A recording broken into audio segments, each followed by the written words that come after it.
Now, supernovae are also responsible for nucleosynthesis beyond the iron peak. What's happening is that you have a high flux of neutrons, right? You have these reactions going on here, neutrons being converted back into protons and electrons converted back into neutrons. At any time, there's a substantial amount of free neutrons to aid in more nuclear reactions. And reactions occur then by neutron capture.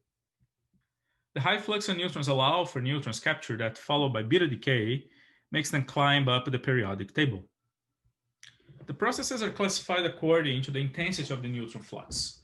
If the neutron flux is such that the neutron capture is slower than the beta decay, then it's called the S process, S for slow. That means that neutron capture occurs slower than beta decay.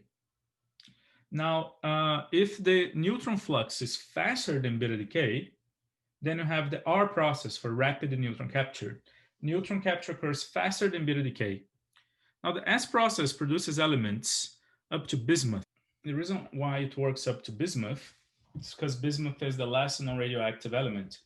And you add a proton beyond bismuth, that by radioactivity is going to emit an alpha particle. Here you have the bismuth as the last non-radioactive element.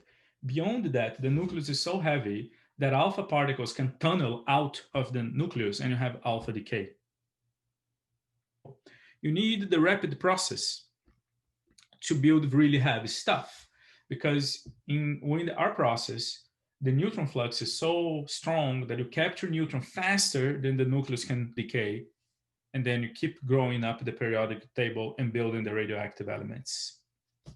In this table here, you see hydrogen, where hydrogen and helium are produced in the Big Bang, carbon and oxygen in low and high mass stars, neon to iron in high mass stars, and then beyond iron until bismuth, and by the S process in HB and supernovae. And then beyond bismuth, from polonium to uranium, it was thought that it would be only the R process in supernovae. However, observations of the supernova 1987 failed to show signs of R process elements, casting doubt on the idea that supernovae were the sites of R element nucleosynthesis. But in 2017, electromagnetic counterpart of the gravitational wave observation of a neutron star merger was obtained, conclusively showing the presence of R process elements. Based on this observation and the negative result from 1987A, it may be possible that R process nucleosynthesis in the universe is entirely dominated by neutron star mergers. So let me update here in real time this table.